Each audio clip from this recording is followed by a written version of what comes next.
I have only been driving for a year. I've never had to replace a broken part of my car, and I've never even had my car break down. I've only ever changed my wiper fluid and filled my car up with gas. I mean, tonight was like any other night. Was doing my regular routine of going to the gym, stopping at a gas station to grab a protein shake, and heading home to play video games. I take this dark rural road to get home from the gym. Aside from one intersection with a flashing red light and the odd house, the road is bleak and empty.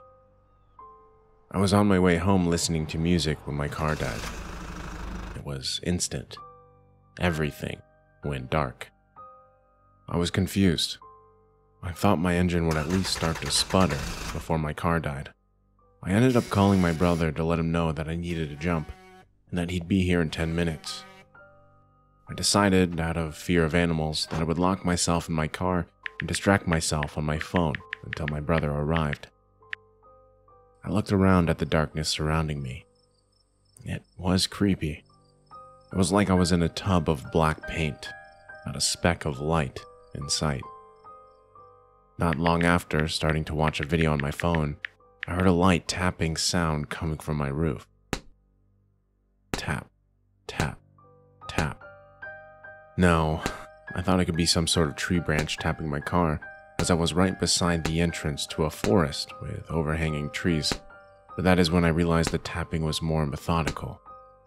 Tap, tap, tap, tap, tap, tap. I wondered if maybe an animal had gotten onto my roof and decided to turn on my phone's flashlight and opened my door to check my roof, and sure enough, it was empty. What made me feel uneasy, though, was that none of the trees near my car could reach the roof of it. I sat back into my car when I decided to call my brother to see where he was.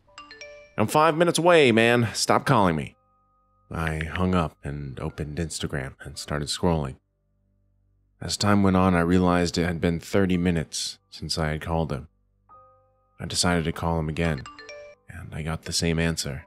"I'm 5 minutes away, man. Stop calling me." Before I could even ask anything else, he hung up. This couldn't be possible. It was 10 minutes from my house to this location. He'd been driving for nearly 45 minutes. My brother is normally lazy, but he wouldn't lie about having left the house when I'm in a situation like this. That's when I heard it again. Tap, tap, tap. This time it sounded like it was on the window, and so I scanned the windows and saw nothing. That was until I checked the rearview mirror. A dark figure filled the glass, and shining my phone's flashlight on it revealed its horrible features. Pale skin, milky white eyes devoid of any color, boasting an ear-to-ear smile. I let out a scream, and that's when it disappeared from my back windshield. I called my brother a third time and yelled, "Where the fuck are you?" "I'm 5 minutes away, man. Stop calling me." And the phone hung up. I realized that the expression was the same each time. I decided to call back again, but this time look at my phone, and to my surprise, when I clicked call under my brother's contact name, and that's when I realized what my phone said. Call failed. And I heard it. "I'm 5 minutes away, man. Stop calling me." I realized, though, it wasn't coming from my phone, but I was actually hearing it in my ear. I slowly turned around, and that's when I saw it.